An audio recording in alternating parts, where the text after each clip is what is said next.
O podcast que você ouve agora é uma produção da Central 3.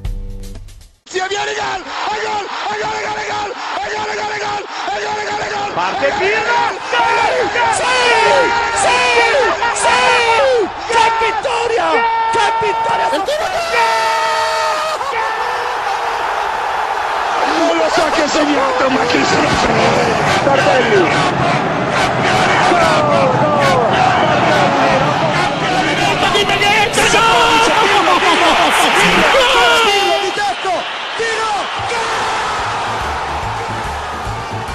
Olá a todos, sejam muito bem-vindos à edição de número 37 da Cautiopédia. Seja bem-vindo você que está escutando o podcast graças à nossa parceria com a Central 3 em todos os agregadores aí, qualquer agregador de podcast, qualquer um, você vai procurar, a gente vai estar lá.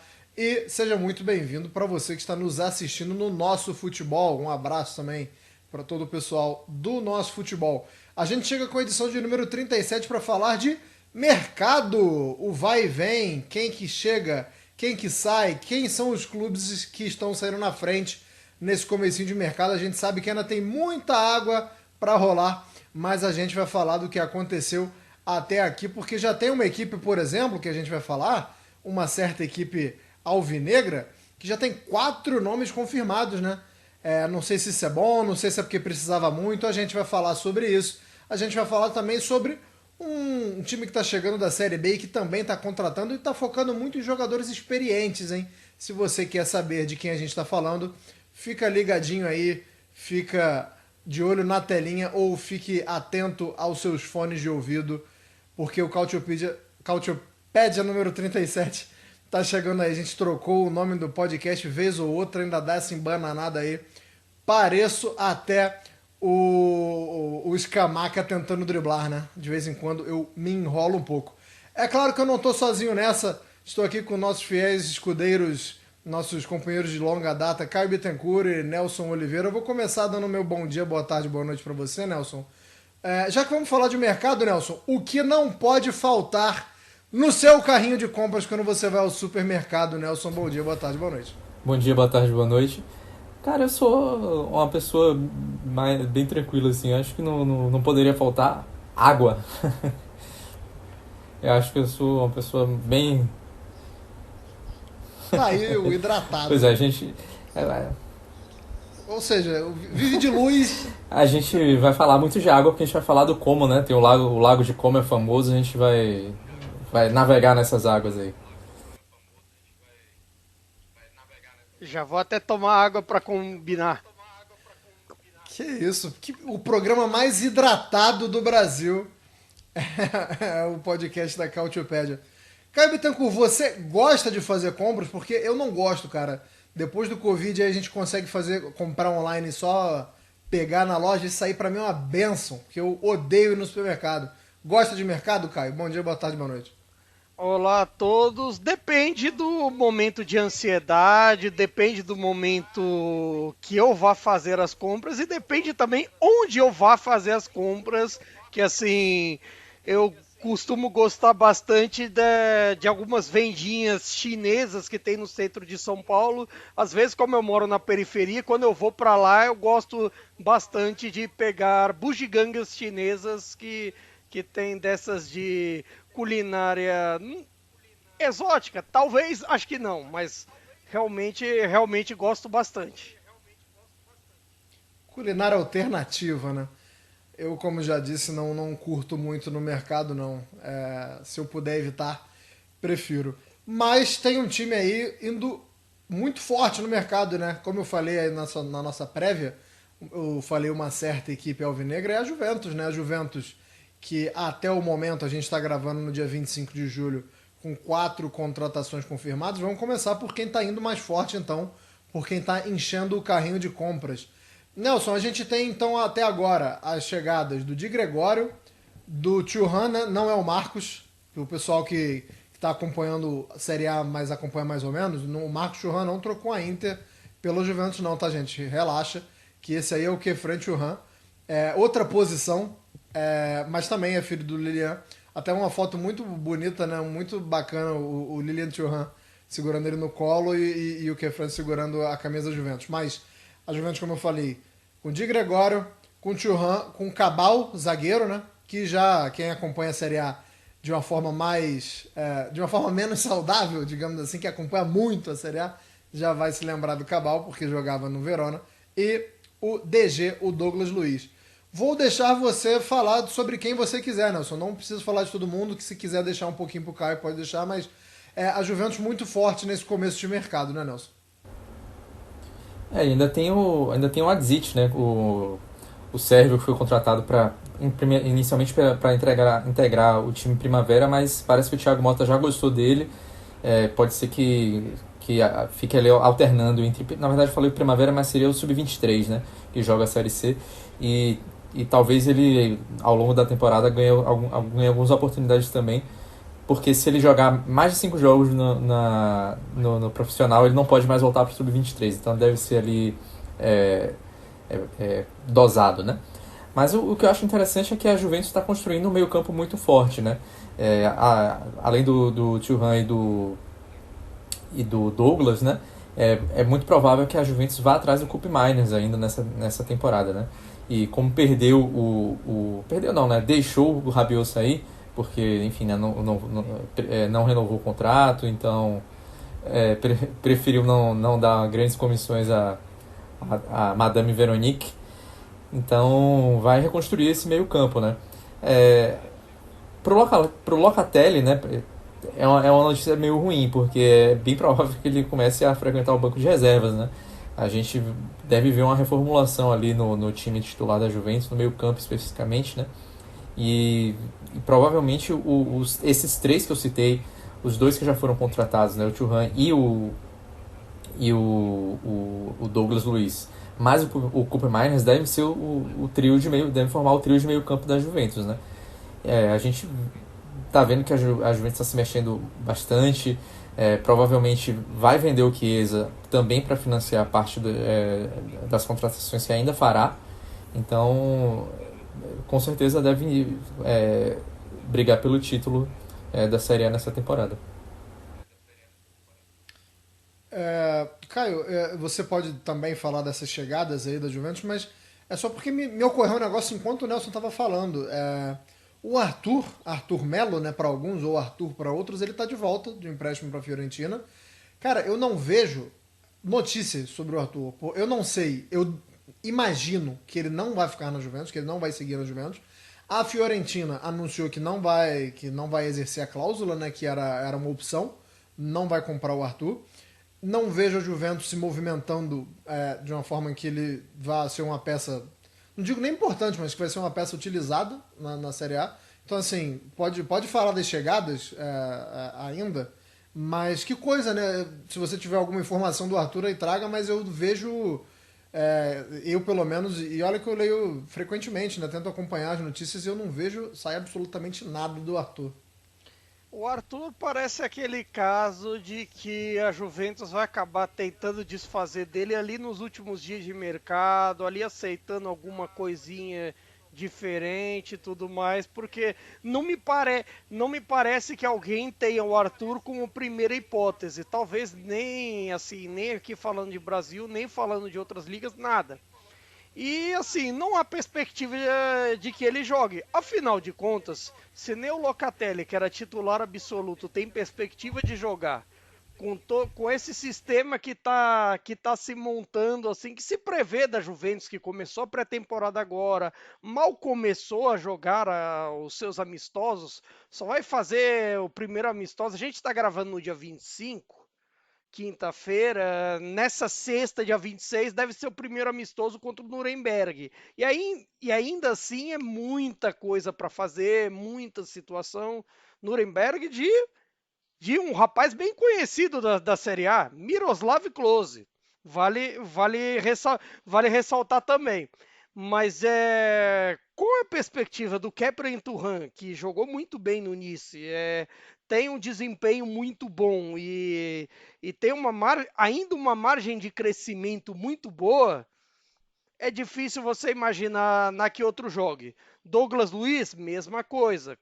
Com a temporada que ele fez no Aston Villa, é difícil imaginar que ele não seja o titular.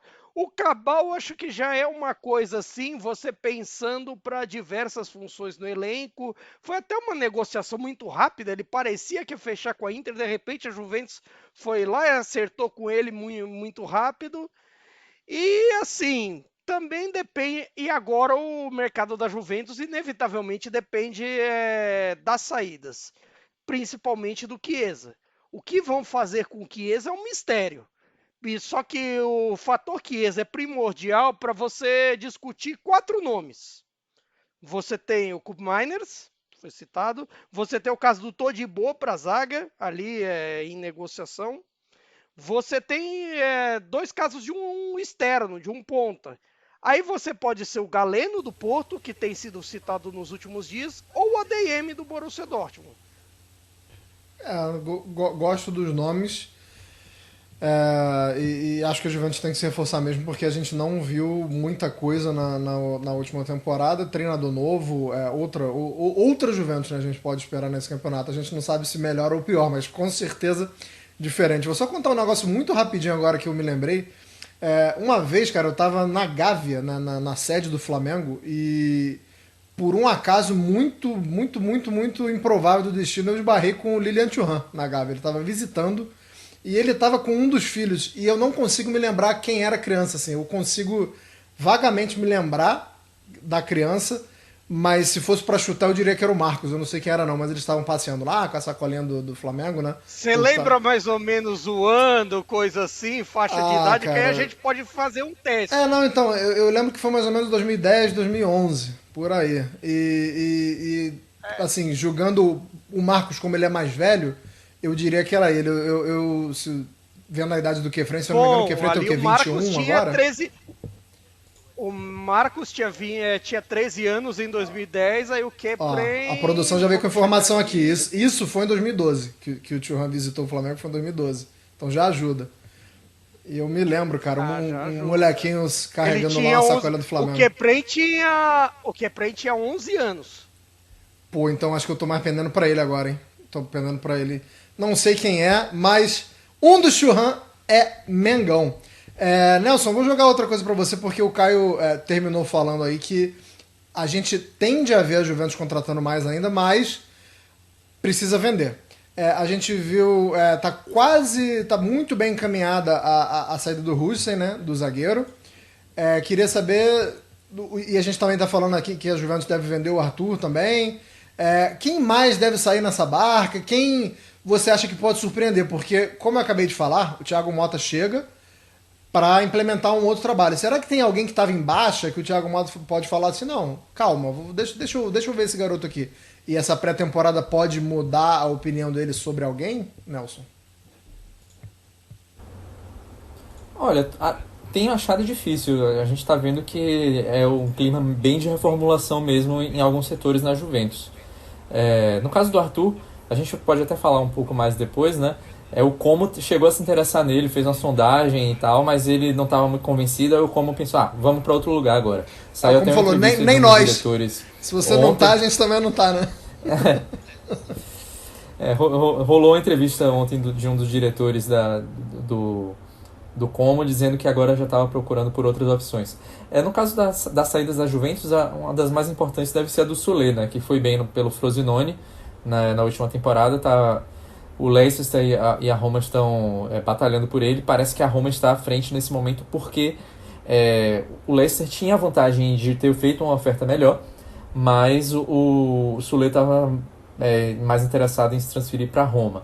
E a Roma acabou aumentando a oferta, vai chegar ali mais perto do que a Juventus estava pretendendo, e é bem provável que ele vá fazendo uma dupla com o Dybala na Roma. Sobre questão de aproveitamento de outras peças, eu realmente não tenho visto notícias de que o Thiago Motta está pensando em reavaliar alguém, não. Então eu acho que a ideia mesmo é pegar esses jogadores que não estão interessando no primeiro momento, fazer caixa e poder reinvestir em nomes que o Thiago Motta e a própria diretoria já tinham anteriormente discutido, já tinham se interessado em ir atrás nessa janela. Inclusive você citou a Roma aí, 2 coisas sobre a Roma. Primeiro, Eu queria muito falar sobre a Roma, mas as negociações da Roma não avançam, né? Até oficializou o Lefebvre, mas assim, tudo que a gente vê da Roma tá ali, o Dovbyk do Girona, é um negócio que vai e não vai. Então eu queria falar sobre a Roma, mas não é hoje.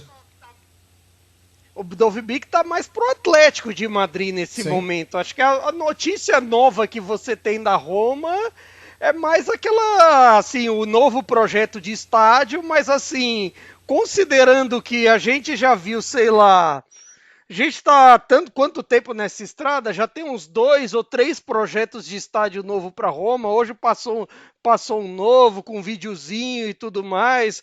Isso é um soft power lindo, mas na hora do vamos ver, assim, enquanto não tiver a pedra lá, a gente não, a pedra fundamental a gente não acredita.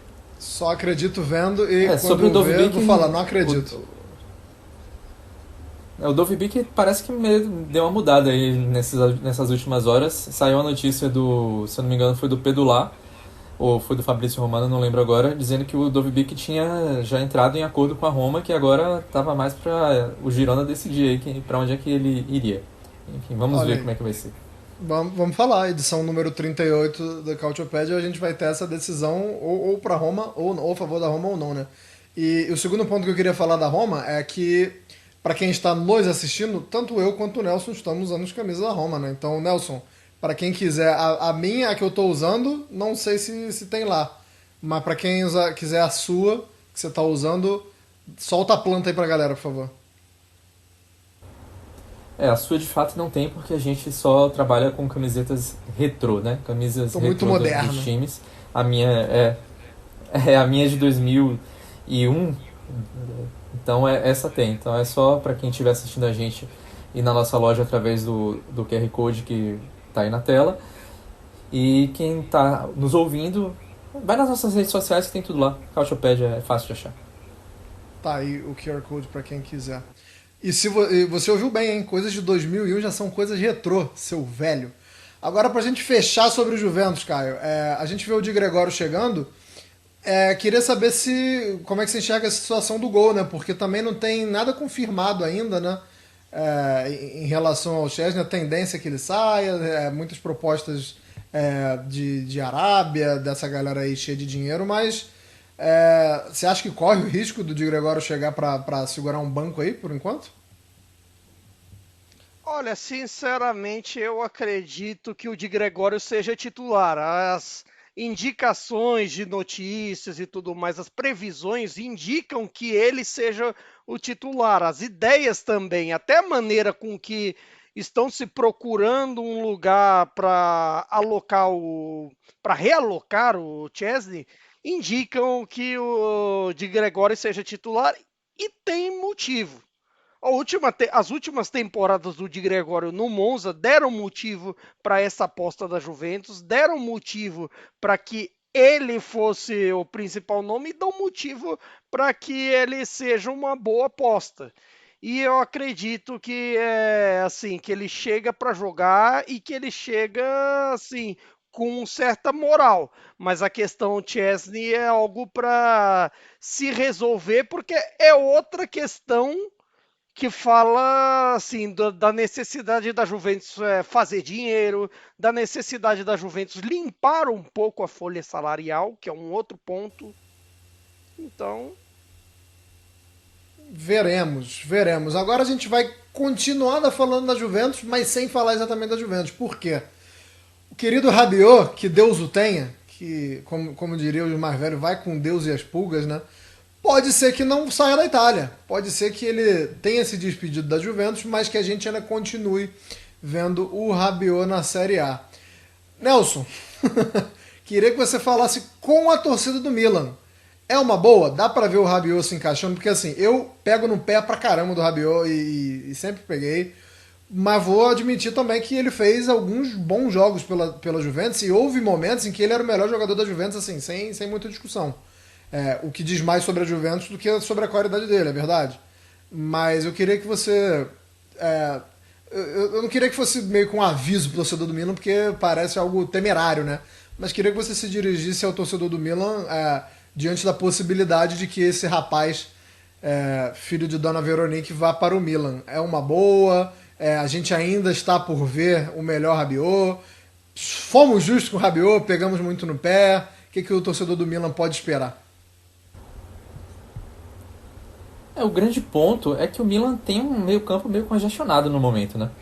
Então você tem ali, tem o Reinders, tem o Adli, tem o Loftus-Cheek, tem o Musa, enfim, tem o Benacer. Benacer talvez vá para a Arábia Saudita, né? A gente tem ouvido, mas já tem um tempo que essa especulação está rolando e ela não se concretizou até o momento. No caso da Arábia Saudita, geralmente não demora muito, né? Os caras chegam com dinheiro lá e o cara se interessa e pronto. Não demora muito, mas enfim, apareceu, né? Ele foi ligado ao Al-Ittihad, mas depois esse nome, enfim, essa possível transferência meio que deu uma esfriada. Eu acho que o grande problema aí seria uma questão talvez de ambiente, né? Porque o Rabiot chegaria para desbancar alguém, seria quem? Seria o Reinders? Eu acho difícil desbancar o Reinders, porque o Reinders foi um dos melhores jogadores do Milan na última temporada. E aí ele começaria a talvez ser um jogador de rotação de elenco caro, porque ele vai pedir ele e principalmente a mãe dele vão pedir um salário muito alto. Então você vai bancar um cara caro para ficar ali no banco de reservas. O Reinders vai ser negociado tão rapidamente, eu acho difícil. Então vão reposicionar o Reinders, botar ele ali de regista.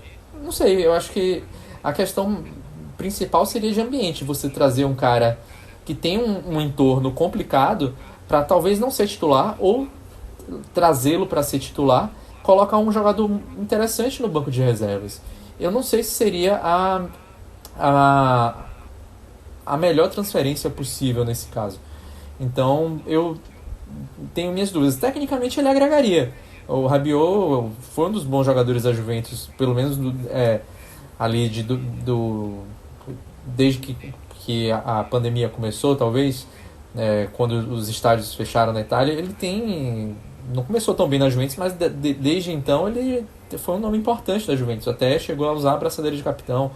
Então, tecnicamente, eu acho que sim, seria um nome interessante. Agora, a questão de como ele encaixaria nesse elenco, para mim, seria o mais complicado. É uma mala, mas teve seus bons momentos, né, Caio? Enquanto quem tá acompanhando o nosso futebol, tá vendo aí gols e assistências de Rabiot, para comprovar que a gente pega no pé, mas quando tem que falar dos pontos positivos, dá para falar também, né, Caio? Pode também dar a sua opinião sobre essa possível ida e sobre a saída do Rabiot da Juventus. Então, eu acredito que assim a saída é muito por conta das condições salariais, das condições de certa importância no elenco que acabaram se esvaindo à medida em que a Juventus contrata 2 nomes para a posição e assim ela acaba tendo que se livrar dele nesse momento. Sob esse ponto, ele vira uma opção no Milan, mas eu ainda acredito que é uma opção ainda meio plano B, que surgiu em vista às dificuldades que o Milan tem tido para fechar com o Fofana do Mônaco. Se falou no Samardzic, mas bem, o Samardzic, esse daí o dia que sair da Udinese, a gente... vai ter uma edição especial só dele. Não, vai ter uma edição especial só dele, meia hora pro pai dele. E o engraçado é que assim, a Udinese depende dele para fazer mercado. Você até falou no começo, Anderson, que tipo, um time bianconeiro que tá apostando no mercado, só podia ser Juventus, porque a Udinese não contratou ninguém. Só podia ser Juventus. Então, assim, de certa forma... o caso Rabiot acaba assim por uma necessidade e ainda assim de rotação de elenco, de outros contextos, de outras situações. O papo no Milan talvez seja outro. Aí a Gazeta dello Sport falou hoje do americano brasileiro Johnny, ex-Inter, hoje está no Betis, fez até um meio de temporada interessante no Betis, mas a ver também como se sai. Por enquanto, parece muito questões de peças para elenco do que exatamente mudança de titularidade. A única mudança de titularidade é justamente quem veio, que é o caso do Morata, que vem substituir o Giroud. E assim, talvez um outro papel de jogador, uma outra ideia, um outro padrão, porque assim, a gente tem um certo pé atrás do Morata como único centroavante. Mas o Morata, quando tem um outro parceiro, pode render muito mais, pode ter, assim, gerar coisas ótimas, não só para ele em si, para a atuação dele, mas também pensando, claro, em como Pulisic e Rafael Leão trabalham, principalmente Rafael Leão. Boa, bom ponto que você levantou. Não, o detalhe, cara, você falou do Samardžić, é que o Milan, ele tá na mesma janela de transferência se envolvendo com o pai do Samardžić e com a mãe do Rabiot, né? Então, tem alguém com tempo de sobra ali pra poder... Podia fazer uma pegadinha, estilo o antigo Pânico, né? Botar os dois numa sala e deixar gravando assim, né? Eles conversando sobre a carreira. Colocamos a mãe do Rabiot e o pai do Samardžić numa sala... Mas eles não vão se encontrar, eles não vão dizer que um é qual.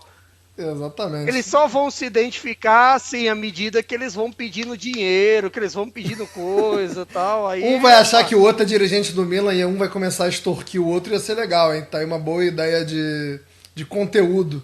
Uma boa ideia de conteúdo aí de já comédia. existe isso, é a série Light to Me, coisa assim. Ô Nelson, o Caio tava falando agora do Morata. Queria que você falasse também um pouco sobre isso, porque o Morata, eu vejo uma mudança de perfil, né, do Morata. O Morata que jogou na Juventus e vou dizer que foi bem. Não foi uma passagem memorável, mas foi uma boa passagem do Morata na Itália. O Morata que chega hoje é um pouco diferente, né? Então, como é que ele pode encaixar nesse time do Milan? Eu tendo a concordar com o Caio, né, que é um cara que vai...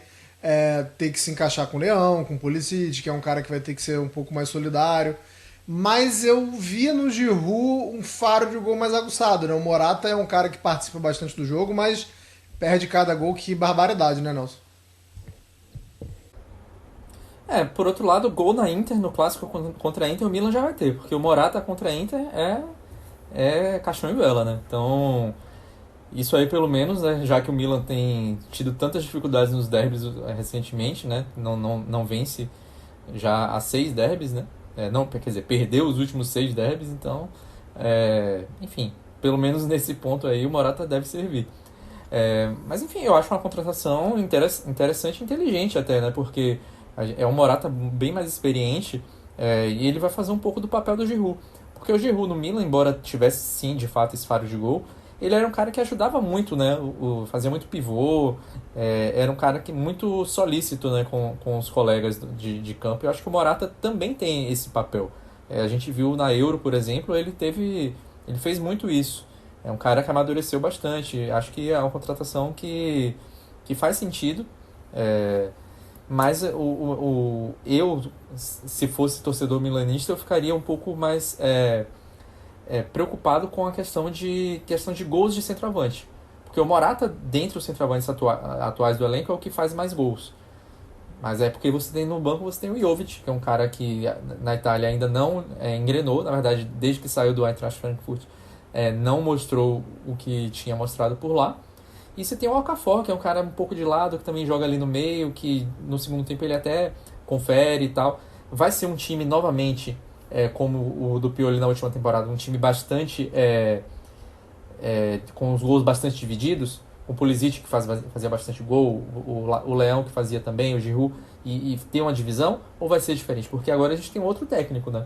A gente tem o Paulo Fonseca, que é um cara, assim, eu chamaria ele de um nota 6,5, é um cara que fez um trabalho razoável na Roma, mas que ainda precisa, pelo menos na Itália, fazer um trabalho um pouco mais consistente. Porque o melhor trabalho dele na vida dele foi no Shakhtar Donetsk, né? Então, ainda não falta um degrau, né? Então, eu ainda tenho uma pulga atrás da orelha em relação a esses 2 pontos. E aí, isso pode atrapalhar um pouquinho a questão do Morata, pelo menos na primeira temporada, né? Ele assinou um contrato um pouco longo, né? Então, a gente deve vê-lo por um bom tempo aí em Milão ainda. Confesso que sou fã do Moratinha, não vou negar, embora me irrite bastante com os gols perdidos dele, sou fã. Vamos um pouquinho pro norte ali, né? A gente está em Milão, falando do Milan, um pouquinho pro norte tem o lago, como o Nelson falou no começo do programa, o Lago de Como, e a gente vai falar sobre essa equipe. Nelson, eu vou até começar com você de novo. A gente já falou um pouco quando o Como garantiu o acesso em uma edição passada, mas a gente está sempre se comunicando também com a galera que está chegando agora. Então, assim, de uma forma muito mais breve, fala um pouquinho sobre esse projeto do Como. Quem não acompanha nem deve saber que o Fábregas é o técnico, por exemplo. E muito interessante que nesse momento, nesse primeiro momento, né, nessa primeira intervalo aí da janela, digamos assim, o Como está apostando muito na experiência. E a gente já falou isso em algumas edições passadas, né, que os jovens têm dificuldade de jogar a Série A italiana, que as equipes costumam não apostar muito, e o Como aparentemente vai seguir o mesmo caminho de ir com os cobra criadas, né, para uns caras mais cascudos, para correr menos risco. É mais ou menos por aí, Nelson? Pra quem não acompanha, né, o Como é o time mais rico da Série A, né? Na verdade, o time que tem os donos mais ricos, né, da Série A nesse momento. São os irmãos Artono, da Indonésia, que são do ramo de cigarros, né? Cigarros de cravo. E eles têm, entre os acionistas do time, tem o próprio Fábregas, que vai ser técnico nessa temporada, e tem o Thierry Henry. Tinha também o Dennis Wise, né, do Chelsea, ex-Chelsea, que hoje, quando a gente está gravando, ele saiu da sociedade, né? Então, é um time que tem grana, é um projeto para ficar na Série A por um bom tempo. Então, e o Como também não é um time assim, não é um time novo, é um time bem tradicional, é um time que foi fundado em 1907, é um time que tem história, já jogou a Série A várias outras vezes. Estava um tempo fora, de verdade, na verdade, né, desde 2002, 2003 não jogava a Série A, mas é um time que teve várias participações na Série A. Teve, por exemplo, o Dirceu, brasileiro, que jogou 3 Copas do Mundo, né, nos anos 70 e nos anos 80, jogou no Como. Então, enfim, é um time que tem história. E nessa temporada ele está buscando principalmente jogadores veteranos, de fato. Tem o Pepe Reina, que deve ser reserva. Estava indo atrás do Paulo Lopes, né, ex-goleiro da Roma, do Marseille, mas parece que essa negociação não foi adiante. Então, talvez eles tenham que ir atrás de outro goleiro agora. Não dá para saber muito bem de quem eles vão atrás. Eles estão entre esses nomes experientes, eles estão focando. Se falou do Aldero, assim, o Pedro chegou a falar do Aldero, que estava na reserva da Inter, voltou. Acho que a Inter não fez a opção de compra e, no fim das contas, o Aldero pode ser o nome ali para revezar com o Reina.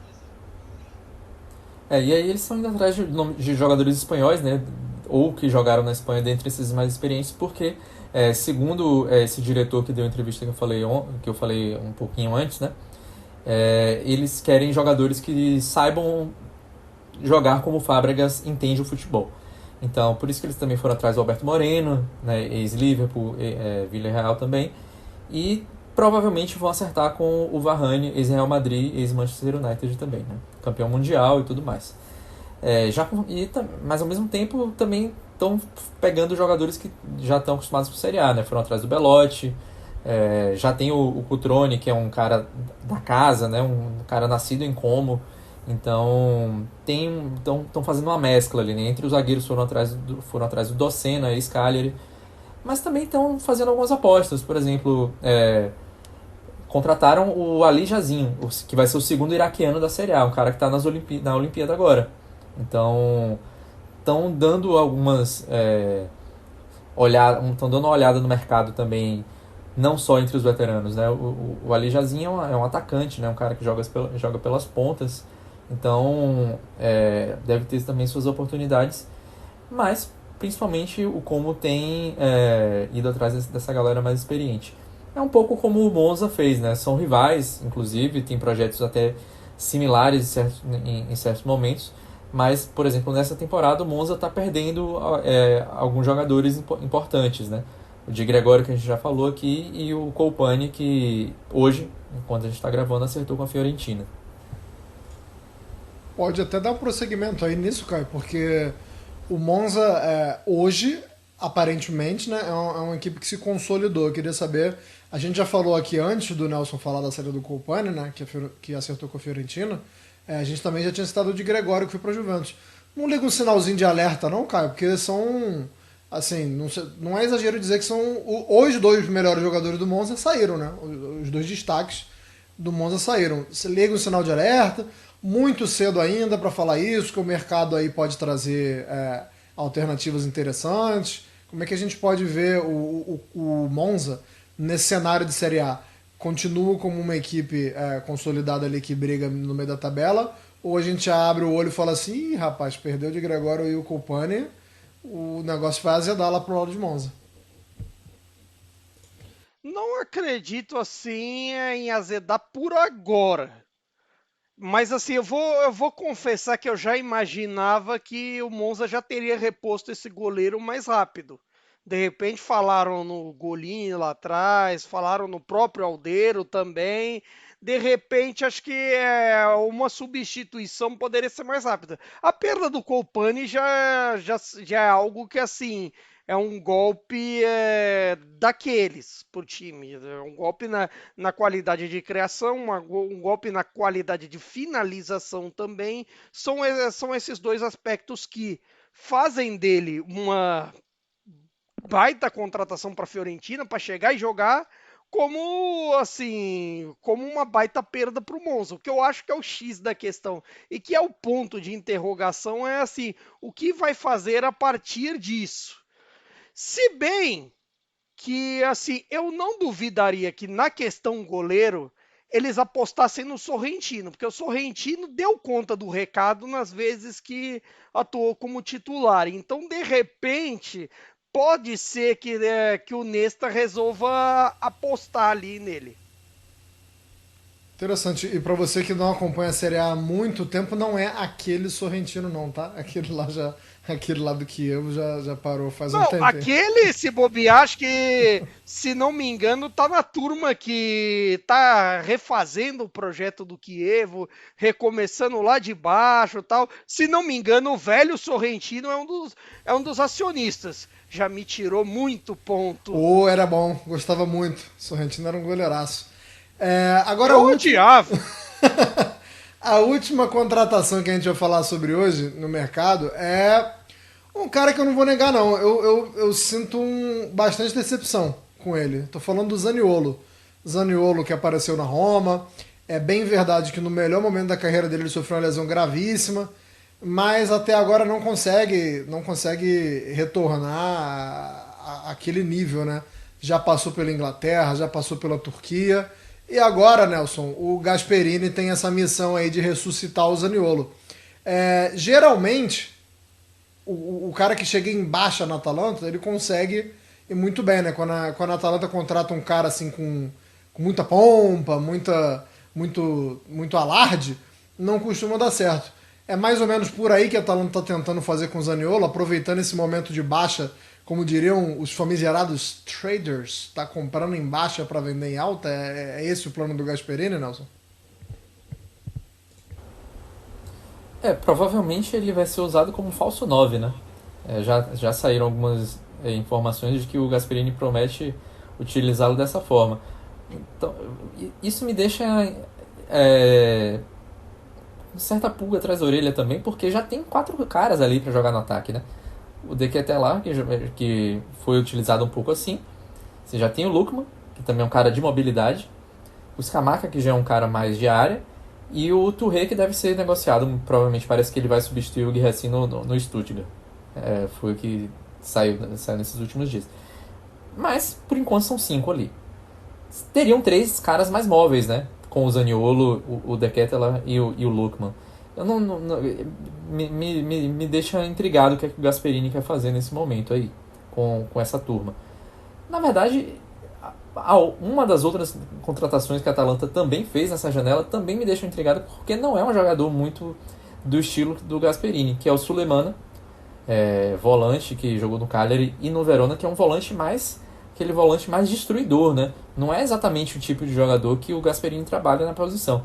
Então eu tô interessado ali, tô querendo saber o que é que o Gasperini vai fazer com esses dois caras, como ele vai moldar os dois. No caso do Zaniolo, né, ele foi emprestado. Então a Atalanta acho que tem o direito de compra. Então se for para vender mais caro, eu teria que comprar primeiro, né? Mas ao fim da temporada.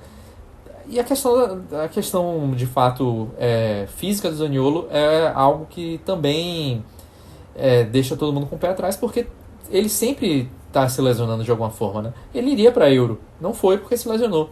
Dessa vez não foi uma lesão grave, mas foi uma lesão. Fora as duas lesões gravíssimas que ele teve no joelho anteriormente, né? Então é uma... Não vou dizer que é uma aposta muito arriscada, porque a Atalanta contratou ele por empréstimo, né? Então, mas é uma aposta que tem o seu risco, no sentido de que você pode até ficar sem o jogador durante um tempo, mas ao mesmo tempo, quem sabe o Zaniolo não deu um salto ainda na carreira. Então, a seleção italiana gostaria muito disso, principalmente se ele jogar de falso 9, né? Seria uma outra alternativa para a seleção ali de ataque, né? E aí seria interessante também, porque teriam dois nomes, né, de ataque para a seleção que seriam da Atalanta, né? Já que o Scamacca também é um cara que faz parte do grupo italiano no momento. Antes de perguntar a opinião do Caio, eu vou botar só a produção do nosso futebol na fogueira agora, porque eu lembrei que a Atalanta lançou os novos uniformes, né? Então, eu gostei, achei bacana e vem com um patrocínio aí que o pessoal se acostumou a ver durante muitos anos no Napoli e agora vai para a Atalanta. Se eu puder dar essa chegadinha aí no tornozelo da produção do nosso futebol, eles vão botar essas camisas aí e vocês vão ver. Mas, Caio, eu queria que você falasse também sobre essa chegada do Zaniolo, porque o Nelson toca num ponto muito importante, né? O Gasperini não vai mudar o esquema dele, né? Não, ainda mais agora, né? O Gasperini venceu a Europa League do jeito que venceu, do jeito que ele queria, do jeito que ele gosta, do jeito que ele sempre treinou, e não vai ser por causa do Zaniolo que ele vai mudar, né? Acho que precisaria de um pouco mais para ele abandonar alguns dogmas dele. Então eu queria que você falasse um pouco também sobre essa chegada do Zaniolo.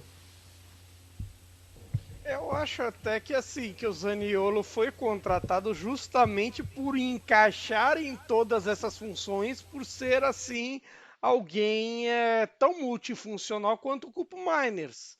Que assim, a gente não sabe do futuro do Koop Miners, mas assim, imagina-se que o Zaniolo é alguém tão multifuncional quanto o Koop Miners, a ponto de você chegar e de repente poder pensar nele como um falso 9, com poder pensar nele até no sacrifício de uma posição mais recuada, como pensar na posição ideal dele. Que aí você pensando, até olhando aqui agora a gente se diverte com as prévias de escalações de alguns jornais, a Gazeta tem, alguns têm, até o Il Romanista, que é um diário que normalmente só fala da Roma, ele tem umas prévias das 20 equipes da Série A. Aliás, o Il Romanista, por incrível que pareça, mesmo sendo um diário 90% Roma, consegue fazer um trabalho até bem decente. Não é tão bom no quesito mercado, mas eu acho interessante a proposta.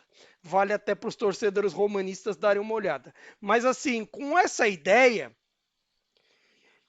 é um 3-4-2-1 em que você espera o Zaniolo ali com a função ao lado do Lookman para fornecer as jogadas por Scamacca, para fornecer os passes e também criar gols como o Zaniolo costuma criar. Então, assim, eu não imagino que tenha uma mudança radical e acredito que o Zaniolo foi contratado por conta dessa versatilidade. E aí a produção do nosso futebol nos coloca a imagem da nova camisa da Atalanta. Tivemos fontes no grupo da Cautiopédia, na galera que a gente mantém ali desde o Cautiopizza, que inclusive lamentaram o fato de que essa camisa da Atalanta é uma Nerazzurra de verdade, diferente da Nerazzurra dessa temporada da Inter, que é justo a camisa da segunda estrela, justo a camisa com o Scudetto e etc. Aí teve nossos amigos... Vamos entregar o nome do santo. Arthur Barcelos reclamou. Vocês conhecem bem ele, a gente conhece, mandamos um abraço para ele. É isso. Um abraço pro Arthur. Não, e eu concordo com ele, tá? Ele alfinetou, mas eu concordo bastante com ele, que a camisa nerazzurra dessa temporada é da Atalanta. Da Inter foi atropelada e tentaram apagar, e aí ficou aquilo ali. Caio, vou continuar com você. Antes de jogar o assunto Napoli pra você, de que ano é essa camisa que você tá usando do Napoli, pra quem tá vendo, já que a gente tá falando de camisas e vendo da Atalanta, essa aí do Napoli é de quando? Pois bem, essa camisa assim, foi utilizada assim, entre 91 e 94, mas esse modelo em específico que eu estou vestindo aqui, quella maglia que estou endossando é da temporada 91-92, a camisa, o terceiro uniforme, se não me engano, que tem o primeiro uniforme azul clássico, a camisa vermelha que era o segundo uniforme, e esse era o terceiro uniforme daquela temporada 91-92, a primeira sem Maradona, sob o comando de Cláudio Ranieri e com os gols da dupla Careca e Daniel Fonseca, com outros nomes, mas assim, o prenúncio, um certo canto do cisne daquele período. Aí depois vieram os anos de crise, assim, e aí chegamos Calma, vamos falar. A pauta que viremos. É isso. Inclusive, eu não sou saudosista de falar que tudo antigamente era melhor, não, mas eu sinto falta da ousadia das fornecedoras na hora de fazer os uniformes da década de 90, né? Inclusive, eu vou fazer um jabá completamente gratuito aqui. Eu sou bem fã das camisas da Umbro, né? A Umbro dificilmente erra uma camisa. Tem um soft spot, o meu coração amolece quando eu falo da Umbro. Mas como você muito bem antecipou, Caio Bittencourt, a gente vai falar sobre o Napoli porque temos um aniversário, digamos assim, né? Temos uma efeméride, uma data importante. 20 anos de quê, Caio Bittencourt?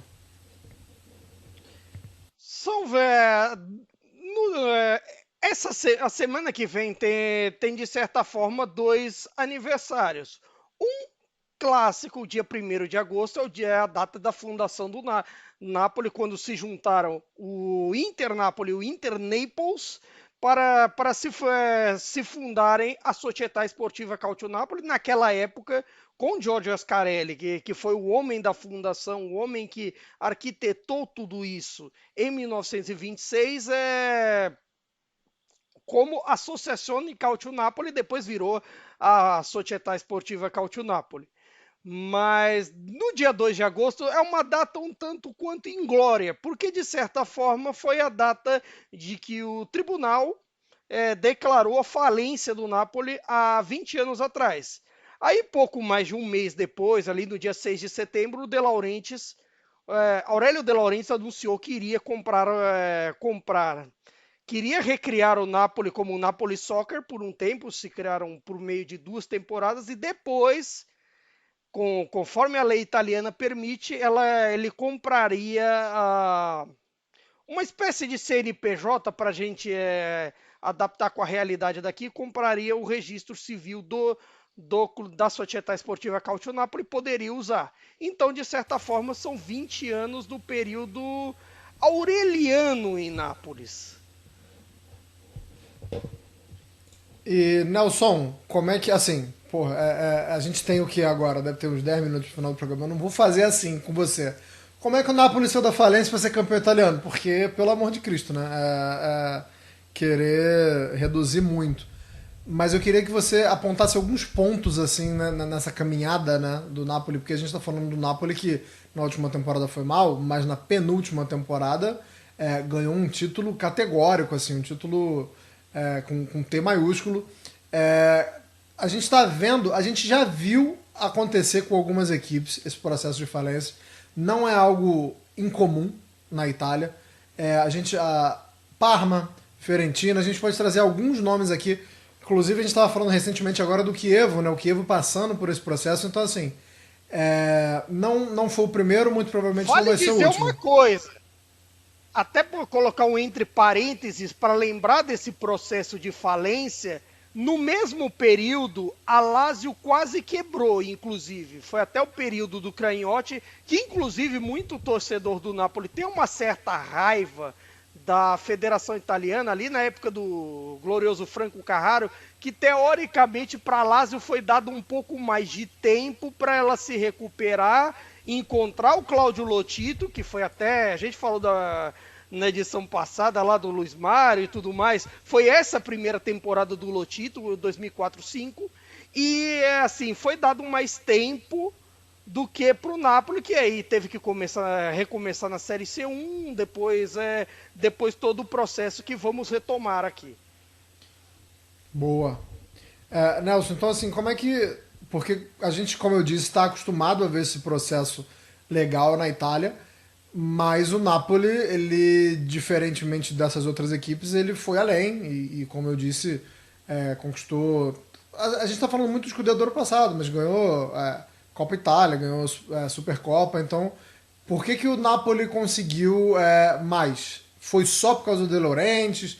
Teve alguma questão política? Teve alguma coisa que facilitou mais a vida do Napoli? Como é que o Napoli foi do inferno ao céu? Eu acho que o primeiro ponto é não ter dívida. Eu acho que o Napoli ele tem essa vantagem em relação aos demais, que ele pode não precisar ficar o tempo inteiro rolando dívida, cobrindo buraco. Ele tem uma administração mais sólida. Ao mesmo tempo, conseguiu achar bons nomes, né, tanto em campo quanto na parte técnica, né? Por exemplo, você vê logo nesse início de recuperação, teve o Hamsik e o Lavezzi também, um pouquinho depois, que duraram bastante tempo aí conduzindo o time enfim, a boas campanhas e depois a títulos e tudo mais. E também Na própria Série C e Série B também, se você for prestar atenção, que mesmo os veteranos que vieram, o querido Roberto Pampa Sosa, ídolo da Udinese, quando veio para o Napoli, assim, vestiu a camisa 10, que, assim, a camisa do Maradona é também dele. Você teve o Emanuele Calaió, grande matador, teve outros também que voltaram para o período, o próprio Paulo Cannavaro. Você teve outras apostas que vieram desde a época da Série B também, então, de certa forma, entende. Não só os, assim, basear em Hamsik, Lavezzi, mais tarde também o Cavani, mas até de outros também, como peças desse núcleo. eu acho que a questão é mais de continuidade, né? Porque o Napoli teve poucos treinadores, né? Então, desde então, né, na gestão de Laurentiis, isso tem a ver com um trabalho, um projeto consolidado, né? Você vê que teve o primeiro... Eu só vou falar dos caras que pegaram da Série A pra cá, que é o que interessa mais, né? Também não vou falar do Inominável. Então, teve o Eduardo Urea, depois teve o Donadoni, que esse durou um pouquinho menos, né? Mas teve muito tempo de Mazzarri, teve o Rafa Benítez, que foi um salto em termos de ambições, né? Depois vem o Sarri, que também é um projeto, o Ancelotti, que representa um pouco a mesma ideia do Benítez, e aí depois teve aquele período um pouquinho mais tenso com o Gattuso, né? Mas depois você vem o Spalletti. Então, são poucos treinadores nesse período. Então, eu acho que isso dá uma ideia de projetos bem conduzidos. E como o Caio já falou aqui várias outras vezes, que o Napoli, ele não... Quando o cara assina um contrato, ele fica, né? Porque não tem essa pressa de vender, porque não tem dívida. Então, você contrata os jogadores que você quer, você mantém aqui um elenco com a base bem formada e isso acaba gerando resultados positivos para o clube, né? O maior exemplo disso, para a gente falar do mercado atual também, o Osimhen. O Osimhen, a gente tá, assim, quase certo que ele sai, todo mundo na expectativa, vai sair, e assim, tá todo mundo na espera de pagarem os 130 milhões de euros da cláusula. Só que ninguém quer pagar. E, de certa forma, pelo preço do Napoli, ninguém quer, assim, se atrever a negociar. Talvez os sauditas, mas os sauditas, a princípio, não é a ideia do Osimhen. Então, assim, se falou muito de Chelsea PSG e um pouco disso. Mas, ao mesmo tempo, quem vai para o Napoli costuma ficar. quem vai pro Napoli, assim, tudo bem que você tenha aquela frase clássica sobre a cidade, vê de Napoli, poi muore, daí você vê Napoli, depois morre do coração, você se apaixona. Claro que você tem casos assim que assim, as pessoas ficam como super-heróis. Você tem o caso do Hamsik, você tem o caso do Mertens, você tem assim, até a própria relação de Osimhen, de Kvaratskhelia, de toda essa galera, você pode prestar atenção.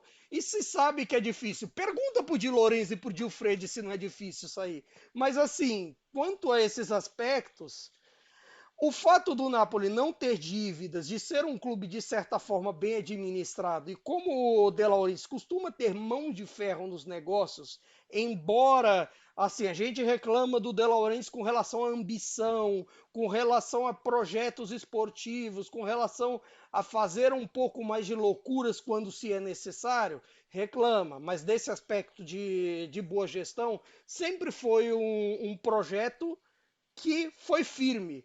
Justamente que os 10 anos anteriores do Napoli, antes da chegada dele, antes da quebra, não foram, porque assim, passa pelo período do Fellaino, aí o Fellaino é citado na Operação Mãos Limpas, tem que vender.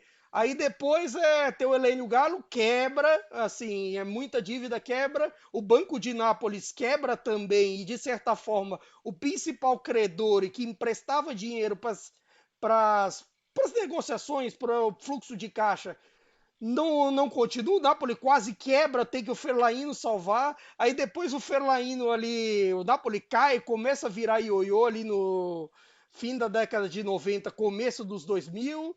Aí depois vende pro Corbelli, descobrem que o Corbelli tinha uma fortuna falsa, porque era uma fortuna baseada em falsificação de obras de arte, e até ele foi preso nisso também.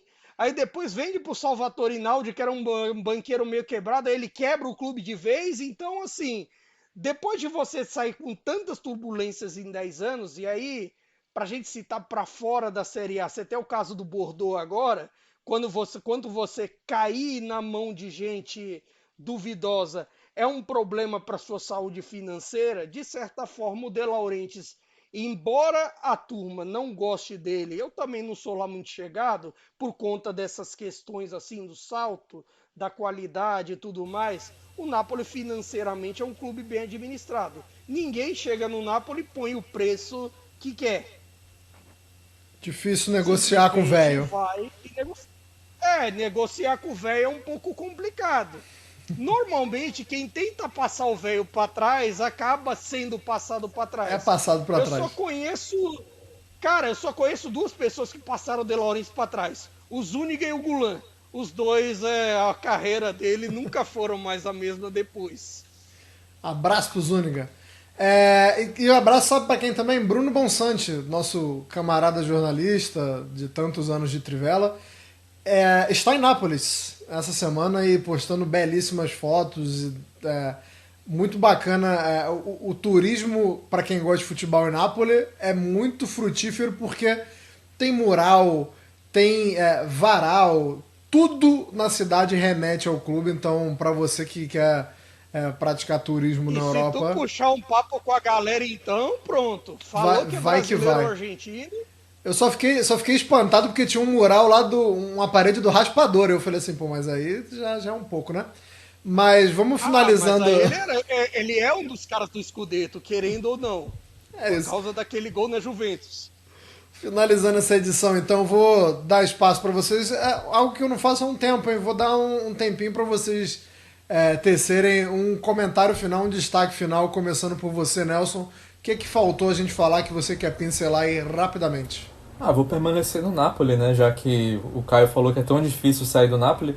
Dessa vez, Antônio Conte gostaria que fosse muito fácil de sair do Napoli, porque se o Osimhen não sai, o Lukaku não chega. E o Antônio Conte já chegou e falou, eu quero o Lukaku. Pra variar, foi isso que ele falou. A primeira palavra que ele falou, nasceu, já falou assim, quero o Lukaku. E aí, se não derem 130 milhões pelo Osimhen, abraço, não tem Lukaku. Então, cenas dos próximos capítulos, talvez a gente fale sobre isso. Alô, românticos! Tem outro porém também, né? Parece que o Lukaku também quer ele. É de um nível, assim, É uma paixão que, assim, cara, eu queria ter alguém que me amasse como o Conte ama Lukaku. É isso, era essa a dica que eu ia dar. Eu Alô, espero- românticos, eu- tenham isso em mente, hein? Eu, eu espero que, assim, você que está assistindo, está nos assistindo, nos ouvindo, tá com sua parceira, seu parceiro, ame como o Conte ama Lukaku. O importante é o amor que você transparece. E também faça isso com seus amigos e com sua família. Eu amo vocês isso. também. Eu amo a produção do nosso futebol. Que isso. Eu amo a Nossa. turma da Central 3 que, como é que nos ajuda. Me senti abraçado agora. Também amo você, Caio. Seu destaque inicial, meu romântico favorito. Inicial não, final. Tô nesse muito caso- louco. Final, a gente já. Os clima de amor aqui. O começo do fim. Eu tô curioso, eu tô curioso assim como vai ser essa reta final de mercado do Parma. Principalmente essa troca de goleiro do Suzuki, goleiro japonês que veio do Santuiden. É um pouco raro assim você apostar em goleiros asiáticos na Série A. Então, assim, eu tô muito curioso para ver, e já tem-se uma ideia de que ele deve ser titular do Pecchia nesse sistema. Aí veio o Valério, que é um pouco veterano também. E a partir disso também vamos ver como é que o Parma vai se mexer nesse mercado. Tem alguns outros ali se mexendo também. E é bom ficar de olho. Principalmente na questão goleiro, porque goleiro tem vários ali querendo na praça. É Genoa precisando de goleiro depois que o Martinez foi para Inter. Monza que a gente falou, como que a gente falou. Que mais? Tem uma galera boa querendo correr atrás de goleiro. Você falou em goleiro asiático, só pra Valeu, não dizer que é a última. sensacional. É o primeiro goleiro asiático da Série A, tá? Não é raro, não, é porque é o primeiro mesmo. A gente não vai considerar. Obrigado. A gente não- Obrigado porque eu tô procurando isso agora. Isso já me poupou o tempo. A gente não vai considerar que os australianos, enfim, já que a Austrália joga na AFC, a gente não vai chamar eles de asiáticos, né? Então, é o primeiro goleiro asiático da Série A no geral. É porque, assim, oficialmente, o Aldeiro é indonésio, né? Ele tem a nacionalidade, né? convenhamos, né? Que o Aldeiro, ele tá... Exatamente. Futebolisticamente ele é italiano. É tipo assim, vamos falar. Assim, é que nem você dizer que o Grêmio tem um jogador italiano. De fato tem, é o João Pedro, mas assim. Bom glorioso exemplo. JP Galvão, mas é que assim. Bom exemplo. É que O tem Grêmio... esse pontinho de interrogação assim. O Grêmio de Bright White. Isso aí é muito bom, pelo amor de Deus. Exatamente. Vamos ficando por aqui, então, essa edição do podcast da Cautiopédia. Muito obrigado a todo mundo que está com a gente até aqui, que nos ouviu, que nos assistiu. Próxima edição, muito provavelmente, também falaremos sobre o mercado, né? Novas peças chegando, novas peças saindo. A gente pode dar uma pinceladinha também sobre a Euro 19, que está rolando agora. O tal de Camarda tá, como a gente já esperava que fosse acontecer, indo muito bem. Atacante é que a gente vai falar muito por aqui ainda. Mas nos vemos e nos ouvimos daqui a 2 semanas, tá? Com mais algumas outras novidades. Arrivederci, tchau.